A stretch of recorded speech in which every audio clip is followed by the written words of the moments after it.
अस्सलाम वालेकुम। Personal finance opinions YouTube channel में एक और वीडियो में आपको खुशामदीद। आज की ये वीडियो सऊदी स्टॉक मार्केट तदावुल के हवाले से है, जिसमें मैं अपने 10 पसंदीदा शेयर्स के बारे में एक्सप्लेन करूंगा, जो कि सऊदी स्टॉक मार्केट में मेरे फेवरेट हैं। यहाँ इस चैनल पे बहुत से मेरे ऐसे सब्सक्राइबर हैं जो कि एक्सपेट्रिएट्स हैं, सऊदी अरेबिया में रह रहे हैं। तो उनकी ख्वाहिश थी कि सऊदी स्टॉक मार्केट के हवाले से भी, क्योंकि पहले भी मैंने कुछ वीडियोस बनाई हैं, तो एक और वीडियो बनाई जाए जिसमें वहाँ की मार्केट के अंदर जो स्टॉक्स हैं या डिफरेंट कंपनीज़ हैं, उनमें से अच्छी कंपनीज़ को एनालाइज़ किया जाए। इसलिए अगर आप सऊदी अरेबिया में रह रहे हैं या सऊदी स्टॉक मार्केट में आप इन्वेस्टमेंट करना चाहते हैं या कर रहे हैं, तो ये वीडियो आपके लिए है। सबसे पहले मैं थोड़ा-सा एक्सप्लेन कर दूँ कि इस लिस्ट के अंदर मैं किन कंपनीज़ का ज़िक्र कर रहा हूँ। मेरा अपना एक फ़िल्ट्रेशन क्राइटेरिया है, एक सिलेक्शन क्राइटेरिया है, उसके मुताबिक मैंने कुछ ऐसी कंपनीज़ इस वीडियो के अंदर डिस्कस करनी है कि जो लॉन्ग टर्म इन्वेस्टमेंट के लिए बेहतरीन कंपनीज़ हैं, जो कि वक़्ती तौर पे अप एंड डाउन भी होती रहती हैं, लेकिन इन जनरल जो मेरे फ़िल्ट्रेशन क्राइटेरिया हैं, जिसमें उसकी 5 साल की सेल्स ग्रोथ, 5 साल की ईपीएस ग्रोथ, डिविडेंड यील्ड और दीगर जो इम्पोर्टेंट फैक्टर्स हैं, उसका ओवरऑल कैपिटल और मार्केट के अंदर उस कंपनी की जो ओवरऑल रेपुटेशन है। इस तरह की बहुत सी चीज़ें हैं जो फंडामेंटल्स हैं और कुछ बाकी जो इम्पोर्टेंट मैट्रिक्स होते हैं, उनकी बेसिस पे इन कंपनी को सेलेक्ट किया गया है। ये मेरी पर्सनल ओपिनियन है और इससे आप डिसएग्री भी कर सकते हैं, और ज़रूरी नहीं कि जो 10 कंपनीज़ मेरी फ़ेवरेट हैं, वही आपकी फ़ेवरेट भी हों। जो पहली कंपनी इस लिस्ट में है वो सऊदी बेसिक इंडस्ट्रीज़ कॉर्पोरेशन है, जो कि प्रोड्यूसर है केमिकल्स एंड स्टील्स की, और ये सऊदी अरब की एक बहुत बड़ी कंपनी है साबिक के नाम से। इस कंपनी का जो सेक्टर है वो मटेरियल सेक्टर है, और अगर मार्केट कैपिटलाइजेशन की बात करें तो 321 बिलियन सऊदी रियाल इसका मार्केट कैपिटल है, which is a huge capital. और अगर ट्रेलिंग 12 मंथ्स की इसकी प्राइस टू अर्निंग रेशो देखें तो वो बनती है 12.81, और जो इंडस्ट्री की एवरेज है वो है 12.11। सो इंडस्ट्री की एवरेज से इसकी प्राइस टू अर्निंग रेशो थोड़ी सी ज़्यादा है, लेकिन इन एनी केस कोई बहुत ज़्यादा डिफरेंस भी नहीं है, इसलिए स्टिल हम इसको ये नहीं कह सकते कि ये ओवर प्राइस्ड है। अगर हम इसकी अर्निंग पर शेयर की ग्रोथ देखें 5 साल की, तो 5.54% ग्रोथ हुई है इसकी, जबकि सेल्स ग्रोथ अगर हम देखें तो वो 4.11% है 5 सालों में। सो इट मीन्स कि इसकी ईपीएस भी ग्रो की है और इसकी सेल्स भी ग्रो कर रही हैं, तो ये दोनों इंडिकेटर्स इसके पॉजिटिव हैं। उसके बाद अगर हम इसकी करंट रेशो देखें तो वो भी बड़ी हौसला अफ़ज़ा है, 2.11। इसका मतलब है कि इसके करंट एसेट्स करंट लायबिलिटीज़ से ख़ातर ख़्वाह तौर पे ज़्यादा हैं। साबिक की अगर हम डिविडेंड यील्ड की बात करें तो वो 3.78 बनती है। सऊदी अरेबिया की स्टॉक मार्केट में पाकिस्तानी स्टॉक मार्केट के साथ अगर हम कंपैरिजन में देखें तो दो बड़ी चीज़ें आपको डिफरेंट नज़र आएंगी। ये एक मैच्योर मार्केट है, इसलिए यहाँ पर अमूमन जो प्राइस टू अर्निंग रेशो है वो काफ़ी ज़्यादा होती है। इंडस्ट्री की ओवरऑल एवरेज भी देखें और कंपनीज़ की इंडिविजुअली भी देखें। जैसे पाकिस्तान स्टॉक मार्केट की बहुत सी कंपनीज़ को मैं यहाँ पे एनालाइज करता हूँ, तो वहाँ पर 12 या इतनी ज़्यादा अगर प्राइस टू अर्निंग रेशो हो तो उसको बहुत ज़्यादा ओवर प्राइस्ड कंसीडर किया जाता है। लेकिन सऊदी मार्केट के अंदर आगे चल के हम मज़ीद कंपनीज़ के बारे में भी देखेंगे कि इन जनरल भी जो प्राइस टू अर्निंग रेशो होती है वो अच्छी खासी होती है। इसी तरह डिविडेंड यील्ड पाकिस्तान के अंदर बहुत सारी कंपनीज़ की आपको इवन 20%, 30% या बल्कि उससे भी ज़्यादा नज़र आ रही होती है। लेकिन सऊदी अरेबिया में इतनी ज़्यादा डिविडेंड यील्ड आपको नज़र नहीं आएगी। इस लिहाज से 3.78 भी एक अच्छी डिविडेंड यील्ड में कंसीडर की जाती है in reference to the other companies in the same stock market. उसके बाद अगर हम इसकी 1 साल की स्टॉक प्राइस की चेंज देखें तो इस वक्त ये -12% है। इट मीन्स के पिछले 1 साल के अंदर इसके शेयर में तकरीबन 12% कमी है। आज जो प्राइस है उसको अगर हम कंपेयर करें 1 साल पहले से, तो जहाँ पर प्राइस में कमी हो लेकिन बाकी सारे इंडिकेटर्स पॉजिटिव हों, तो इसको भी एज़ एन अपॉर्चुनिटी ट्रीट करना चाहिए। दूसरी जो कंपनी मैं इस वीडियो में डिस्कस करूँगा वो सऊदी अरब की टेलीकॉम की सबसे बड़ी कंपनी है, सऊदी टेलीकम्युनिकेशन कंपनी, एसटीसी। ये कम्युनिकेशन सर्विसेज सेक्टर में से कंपनी है, और इसकी अगर मार्केट कैपिटल की बात करें तो वो 209.08 बिलियन है, जो कि एक अच्छा कैपिटल है। उसके बाद प्राइस टू अर्निंग रेशो इसकी ट्रेलिंग 12 मंथ की 18.29 है, जबकि मार्केट की जो इंडस्ट्री एवरेज है वो है 18.22। तो इस लिहाज से ये जो प्राइस है वो ऑलमोस्ट जो इंडस्ट्री का एवरेज है उसके आसपास ही है। जबकि अर्निंग पर शेयर की ग्रोथ और सेल्स की ग्रोथ देखें तो दोनों पॉजिटिव हैं। ईपीएस ग्रोथ इसकी पिछले 5 सालों की 4.91 है, जबकि सेल्स ग्रोथ इसकी 5 ईयर्स की 3.78 है। करंट रेशो 1.62 है, यहाँ भी ये पॉजिटिव है। इसका मतलब है कि एसेट्स इसके जो करंट एसेट्स हैं वो करंट लायबिलिटीज से काफ़ी ज़्यादा हैं। जबकि डिविडेंड यील्ड पिछले 5 सालों की हम देखें तो वो 4.79% बनती है, जो कि एक अच्छी डिविडेंड यील्ड कहलाएगी from the Saudi stock market reference point of view. एक साल में स्टॉक की प्राइस की अगर हम फ्लक्चुएशन को देखें तो इस वक्त ये -20.12% पे है। इट मीन्स के पिछले एक साल में स्टॉक की प्राइस काफ़ी नीचे आई है। सो इसको भी एज एन अपॉर्चुनिटी आप ट्रीट कर सकते हैं। अब जो तीसरी कंपनी मैं डिस्कस करूंगा वो अब्दुल्ला अल उतैम मार्केट्स कंपनी, जो कि होलसेलिंग एंड रिटेलिंग स्टोर्स की कंपनी है। सऊदी अरेबिया में रहने वालों को इस कंपनी और इसके जो डिफरेंट आउटलेट्स हैं, स्टोर्स हैं, उनके बारे में बखूबी इल्म होगा। और रिटेल सेक्टर की एक बड़ी मशहूर कंपनी है। और इसका अगर हम सेक्टर देखें स्टॉक मार्केट में तो वो बनता है कंज्यूमर स्टेपल्स, जबकि मार्केट कैपिटल इसका 11.43 बिलियन है। पहले दो कंपनी जो हमने दो डिस्कस किए हैं उनके मुकाबले में इसका मार्केट कैपिटल काफ़ी कम है। क्योंकि प्राइस टू अर्निंग रेशो अगर हम ट्रेलिंग 12 मंथ की देखें तो इसकी 33.8 बनती है, और इसकी इंडस्ट्री एवरेज 29.07 है। तो इस लिहाज से ये प्राइस थोड़ी सी ज़्यादा है। जो इसकी प्राइस टू अर्निंग रेशो अगर हम देखें by comparing it with the average of the sector, इस लिहाज से आप थोड़ा सा वेट कर सकते हैं इसकी प्राइस को स्टेबलाइज होने में और एक ऐसी पोजीशन पे आने पे जहाँ पे आप इसको ख़रीद सकें। अगर अर्निंग पर शेयर की ग्रोथ हम देखें 5 साल की तो इसकी 4.97%, जबकि सेल्स ग्रोथ 3.68% है। तो सऊदी मार्केट में जो कि काफ़ी मिच्योर मार्केट है, एक ये एक स्टेबल कंपनी है जिसकी ग्रोथ बहुत ज़्यादा तेज़ी से तो नहीं हो रही, लेकिन इन एनी केस एक कम्पेटिटिव मार्केट के अंदर भी अगर पॉजिटिव नंबर्स आपको नज़र आ रहे हैं ग्रोथ के, सेल्स और ईपीएस के, तो that means a lot for a company. यहाँ पर इसकी करंट रेशो लेस देन 1 है, 0.73। ये थोड़ी सी एक परेशान कुन बात होगी फॉर द इन्वेस्टर्स के इसकी जो करंट एसेट्स हैं उससे इसकी करंट लायबिलिटीज़ ज़्यादा हैं। बहरहाल बाज़ औक़ात कंपनीज़ की जो शॉर्ट टर्म लोन्स होते हैं जो उन्होंने देने होते हैं, इस वजह से उनकी करंट रेशो डिस्टर्ब हो जाती है। लेकिन ओवरऑल देखा जाए तो कंपनी काफ़ी स्ट्रॉन्ग फुटप्रिंट्स पे है। डिविडेंड यील्ड की अगर हम बात करें 5 ईयर्स की तो 4.16% है, जबकि 1 ईयर में इसकी अगर हम चेंज देखें स्टॉक प्राइस की तो 11.40%। तो पहले दो कंपनी जो हमने डिस्कस की उन दोनों की जो 1 ईयर चेंज थी स्टॉक प्राइस की वो नेगेटिव में थी। तो इसकी जो 1 ईयर चेंज है वो पॉजिटिव में है। यही वजह है कि इस वक्त जो इसकी प्राइस टू अर्निंग रेशो है वो भी इंडस्ट्री के स्टैंडर्ड से काफ़ी इंडस्ट्री के एवरेज से काफ़ी ऊपर है।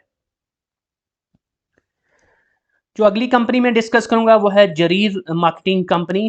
जरीर बुक स्टोर्स के नाम से सऊदी अरेबिया में मुख्तलिफ शहरों के अंदर आपको जगह जगह पे इनके स्टोर्स नज़र आ रहे होते हैं, जहाँ पे रिटेल ना सिर्फ ये कि बुक्स सेल हो रही होती हैं बल्कि इलेक्ट्रॉनिक्स और भी बहुत सारे आइटम्स सेल हो रहे होते हैं।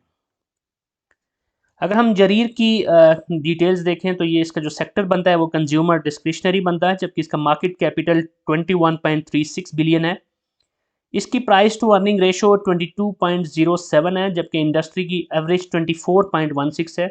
इस लिहाज से हम देखें तो इस वक्त ये शेयर आप अंडर वैल्यूड कह सकते हैं और इसको आप एक बाइंग अपॉर्चुनिटी के तौर पे ट्रीट कर सकते हैं। ईपीएस ग्रोथ इसकी 5 साल की 6.2%, जबकि सेल्स ग्रोथ 8.22% है। इससे पहले जो कंपनीज हमने डिस्कस की उसके मुकाबले में इसकी ईपीएस ग्रोथ और सेल्स ग्रोथ दोनों हौसला अफजा हैं और उन सारी कंपनीज से ज़्यादा है। अगर हम इसकी करंट रेशो देखें तो वो 1.42 है, जिसका मतलब है कि इसकी करंट एसेट्स करंट लायबिलिटी से काफ़ी ज़्यादा है, which is a good thing. और 5 साल की अगर हम डिविडेंड यील्ड देखें तो वो 4.73 है, जो कि आलमोस्ट जो इससे पहले हमने कंपनीज डिस्कस की उनके आसपास ही है। 1 ईयर में इसकी स्टॉक प्राइस की चेंज अगर हम देखें तो इस वक्त -12.92% बन रही है। इट मीन्स कि पिछले एक साल में इसका जो शेयर है वो काफ़ी स्ट्रेस में रहा है और इस वक्त काफ़ी नीचे आपको मिल रहा है। अगली जो कंपनी मैं डिस्कस करूंगा वो Saudi Arabian oil company Saudi Aramco है, जो कि oil and gas exploration, production and sale की कंपनी है और ये दुनिया भर में एक मशहूर कंपनी है। और सऊदी स्टॉक मार्केट में अगर हम कैपिटल के हिसाब से देखें तो ये सबसे बड़ी कंपनी है। इसका market capital 8.75 trillion Saudi riyal है, जबकि इसका जो सेक्टर बनता है वो एनर्जी सेक्टर है। इस कंपनी की ट्रेलिंग 12 मंथ की प्राइस टू अर्निंग रेशो 19.04 है, जबकि इस एनर्जी सेक्टर की जो एवरेज है वो 19.46 है। तो जो एनर्जी सेक्टर की एवरेज है उससे थोड़ा सा इसकी प्राइस टू अर्निंग रेशो नीचे है, इस लिहाज से हम कह सकते हैं कि स्लाइटली ये शेयर अंडर वैल्यूड है एज ऑफ नाउ। यहाँ पर ईपीएस ग्रोथ और सेल्स ग्रोथ जो मैं आपको बता रहा हूँ 5 ईयर्स की, बेसिकली इस कंपनी को स्टॉक मार्केट में शायद 5 साल अभी नहीं हुए, इसको थोड़ा अरसा हुआ है, इस लिहाज से इसको हम 5 ईयर्स तो कंसिडर नहीं करेंगे। बट इन जनरल जितना अरसा भी इसको हुआ है उसके लिहाज से देखें तो 52.24% इसकी ईपीएस ग्रोथ, जबकि 24.37% सेल्स ग्रोथ है। तो ये दोनों नंबर बहुत हौसला अफजा हैं, जबकि इसकी करंट रेशो भी अच्छा नंबर है 2.1, विच मीन्स कि इसके करंट एसेट्स करंट लायबिलिटीज से खातौर पर ज़्यादा है। ये कंपनी क्वार्टरली बेसिस पे आपको रेगुलरली डिविडेंड दे रही है और इसकी जो डिविडेंड यील्ड है वो 3.21 है। और एक साल की अगर हम इसकी चेंज की बात करें तो पिछले एक साल में और पिछले खास तौर पे कुछ अरसे में ऑयल एंड गैस सेक्टर ने काफ़ी तरक्की की थी और एक टाइम पे इसकी जो ऑयल की प्राइसेस हैं वर्ल्ड वाइड काफ़ी पीक पे चली गई थी। तो इस लिहाज से इस कंपनी ने फ़ायदा भी उठाया और इसमें 1 ईयर चेंज देखें तो 25.42% बनता है इसकी प्राइस का। अगली जो कंपनी है वो है भवान कंपनी, जो कि मैन्युफैक्चरिंग करती है। एक होल्डिंग कंपनी है जो कि जिसकी जो कंपनीज़ हैं वो metal, would, electrical and concrete products के को बना रही होती हैं और उसमें डील कर रही होती हैं।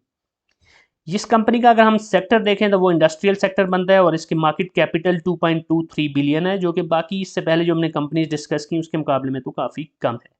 बहरहाल इसकी अगर हम प्राइस टू अर्निंग रेशो देखें ट्रेलिंग 12 मंथ्स की तो वो 12.33, जबकि एवरेज इस इंडस्ट्री का 19.11 है। इस लिहाज से इस कंपनी की जो प्राइस है वो अंडर वैल्यूड है और इंडस्ट्री एवरेज से काफ़ी नीचे आपको मिल रहा है। अर्निंग पर शेयर और सेल्स की अगर हम ग्रोथ देखें पिछले 5 सालों की तो दोनों हौसला अफजा हैं। 8.56% ईपीएस ग्रोथ, जबकि 6.84 इसकी सेल्स ग्रोथ है। उसके बाद करंट रेशो इसकी 1.24, जबकि डिविडेंड यील्ड भी इसकी अच्छी है 4.04। और पिछले एक साल में अगर हम स्टॉक की प्राइस की फ्लक्चुएशंस को देखें तो 9.07% इसकी प्राइस डाउन हुई है। अगली जो कंपनी है वो है Aldrees petroleum and transport services company, जो कि ट्रेडिंग जो जिसका मेन बिजनेस है trading of fuel, lubricants and good transportation services. So ये पेट्रोलियम प्लस ट्रांसपोर्टेशन के बिजनेस में है। और इसकी अगर हम फर्दर डिटेल्स देखें तो ये भी एनर्जी सेक्टर की कंपनी है और इसका जो मार्केट कैपिटल है वो 5.42 बिलियन सऊदी रियाल है, जबकि इसकी प्राइस टू अर्निंग रेशो पिछले 12 महीनों की 25.91 है, जो कि इंडस्ट्री के एवरेज विच इज़ 19.46 उससे काफ़ी ज़्यादा है। इसका मतलब है कि इस वक्त ये शेयर तकरीबन ओवर प्राइस्ड ही कहलाएगा। इसकी ईपीएस ग्रोथ पिछले 5 सालों की बड़ी हौसला अफजा है 14.68, जबकि सेल्स ग्रोथ भी हौसला अफजा है विच इज़ 21.35। लेकिन इसकी करंट रेशो थोड़ा सा अलार्मिंग है 0.62, विच मीन्स कि इसके करंट एसेट्स से इसकी करंट लाइबिलिटीज़ काफ़ी ज़्यादा हैं। डिविडेंड यील्ड इसका 2.28 है, जो कि इससे पहले जो हमने कंपनीज डिस्कस की उनके मुकाबले में कम है, but still it's a positive dividend yield. कि एक साल के अंदर इसके प्राइस अप्रिसिएशन देखें इसके शेयर की तो वो 7.28% बनती है। नेक्स्ट कंपनी है वो है एडवांस्ड पेट्रोकेमिकल कंपनी, जो कि इंगेज्ड है in the manufacture and sale of polypropylene. So basically ये भी कंपनी पेट्रोकेमिकल सेक्टर में से है, इसको ही डील करती है और इसको हम क्लासीफाई करते हैं मटेरियल्स सेक्टर के अंदर। इसका मार्केट कैपिटल है 14.17 बिलियन, जबकि इसकी प्राइस टू अर्निंग रेशो पिछले 12 महीनों की देखें तो 21.93 बनती है, जो कि इसके इंडस्ट्री एवरेज विच इज़ 12.11 उससे काफ़ी ज़्यादा है। इस लिहाज से हम इसको ओवर प्राइस्ड कह सकते हैं। ईपीएस ग्रोथ इसकी 5 सालों की 2.18 है, कोई बहुत ज़्यादा हौसला अफजा ईपीएस ग्रोथ नहीं है, but still it's a positive one. जबकि 5 साल में अगर इसकी सेल्स ग्रोथ देखें तो वो है 7.78%। करंट रेशो इसकी 0.98 है which is slightly below the required number. Current ratio अगर 1 से ऊपर हो तो इसका मतलब ये होता है कि करंट एसेट्स करंट लायबिलिटी से ज़्यादा है, लेकिन इस केस में स्लाइटली इसके जो करंट लायबिलिटीज़ हैं वो करंट एसेट से ऊपर हैं। इसकी डिविडेंड यील्ड 4.69 बनती है, जबकि एक साल में अगर शेयर प्राइस की हम फ्लक्चुएशंस को और उसकी चेंज को देखें तो वो बनती है -9.79%। अगली कंपनी है Saudi automotive services company SASCO, which is dealing in fuel station, rest houses and service centres. Saudi Arabia की रोड्स के ऊपर जब आप ट्रैवल कर रहे होते हैं तो आपको सास्को के फ्यूल स्टेशन और रेस्ट हाउसेज और सर्विस सेंटर्स जगह जगह पे नज़र आ रहे होते हैं। ये जो कंपनी है ये कंज्यूमर डिस्क्रिशनरी सेक्टर में है, जबकि इसके मार्केट कैपिटल की अगर हम बात करें तो वो बनता है 2.22 billion Saudi riyal. Price to earning ratio अगर हम पिछले 12 महीनों की इसकी देखें तो वो है 46.04, जो कि इंडस्ट्री की एवरेज 24.16 से बहुत ज़्यादा है। तो इसको मैं हाईली ओवर प्राइस कंसिडर करूँगा based on the PE ratio. EPS growth अगर हम इसकी 5 साल की देखें तो वो 14.37% है, विच इज़ वेरी गुड, जबकि सेल्स ग्रोथ भी इसकी बहुत ही अच्छी है, 30% in the past 5 years. Current ratio इसकी भी अलार्मिंग है, 0.61, विच मीन इसकी करंट लाइबिलिटीज करंट एसेट्स से काफ़ी ज़्यादा है। जबकि डिविडेंड यील्ड की बात करें तो 2.64 है, which is okay, not so good, not so bad. जबकि एक साल में अगर हम देखें इसकी प्राइस में फ्लक्चुएशन के हवाले से देखें स्टॉक प्राइस की, तो वो 4.82% की अप्रिसिएशन है। अब आखिरी कंपनी जो इस लिस्ट में है वो है Sahara international petrochemical company, which is in the business of production of petrochemicals and polymers, और इसको सिपकेम बोलते हैं। इसका जो सेक्टर बनता है वो मटेरियल सेक्टर बनता है और इसकी मार्केट कैपिटल 37.30 बिलियन है। प्राइस टू अर्निंग रेशो अगर हम इसके ट्रेलिंग 12 मंथ्स की देखें तो वो 7.97 है, जबकि इस सेक्टर की एवरेज है 12.11। तो एवरेज से काफ़ी नीचे है, दैट मीन्स कि ये इस वक्त अंडर प्राइस्ड है and it's a potential opportunity for the long term investment. EPS growth की अगर हम बात करें पिछले 5 सालों में तो उसकी 11.22%, जबकि सेल्स ग्रोथ 23.21% है। Both are good and positive numbers. Current ratio इसकी अच्छी है 1.9, जबकि डिविडेंड यील्ड भी इसकी बेहतर है 3.61। जबकि एक साल की अगर हम इसकी स्टॉक की प्राइस की चेंज देखें तो 52.68%, मीन्स के पिछले एक साल में इसने अच्छी खासी ग्रोथ दिखाई है। बेसिकली कोविड के बाद जब लाइफ दोबारा नॉर्मलसी की तरफ आई है तो जो इस तरह के बिजनेसेस हैं उन्होंने काफ़ी उसमें गेन किया है, और उसमें इस तरह की जो कंपनीज़ हैं ख़ास तौर पे पेट्रोलियम की जो प्राइसेस पिछले अरसे में जो ऊपर गई हैं उसकी वजह से, और उससे रिलेटेड जो पेट्रोकेमिकल्स की कंपनीज़ हैं उन्होंने भी काफ़ी उसमें अच्छा परफॉर्म किया है। तो ये थी आज की वीडियो सऊदी स्टॉक मार्केट के अंदर उन 10 कंपनीज़ के हवाले से जो कि मेरी फेवरेट हैं for the long term investment. But remember कि इन कंपनीज़ के अलावा भी जो बाकी कंपनीज़ हैं वो भी इट डजंट मीन कि अच्छी नहीं है, बट ऑलवेज़ जब आप शॉर्ट लिस्टिंग करते हैं तो अपनी जो फेवरेट कंपनीज़ होती हैं वही डिस्कस करते हैं, लेकिन it's not financial advice, it's just my personal opinion, और आप इससे एग्री या डिसएग्री कर सकते हैं। और कोई भी इन्वेस्टमेंट का डिसीजन अगर आप लेते हैं तो मेक श्योर कि उसके लिए आप थारो एनालिसिस करते हैं और अपने हिसाब से अपने जो आपके फाइनेंशियल्स हैं, जो आपकी प्रायोरिटीज़ हैं, उसके हिसाब से आप कंपनीज़ को सेलेक्ट करते हैं। तो that's it from this video. अगर आपको कोई भी क्वेश्चन है तो आप कमेंट सेक्शन में लिख सकते हैं, और अगर आपको ये वीडियो पसंद आई है तो चैनल को सब्सक्राइब करना और वीडियो को लाइक करना मत भूलिएगा। Thank you very much.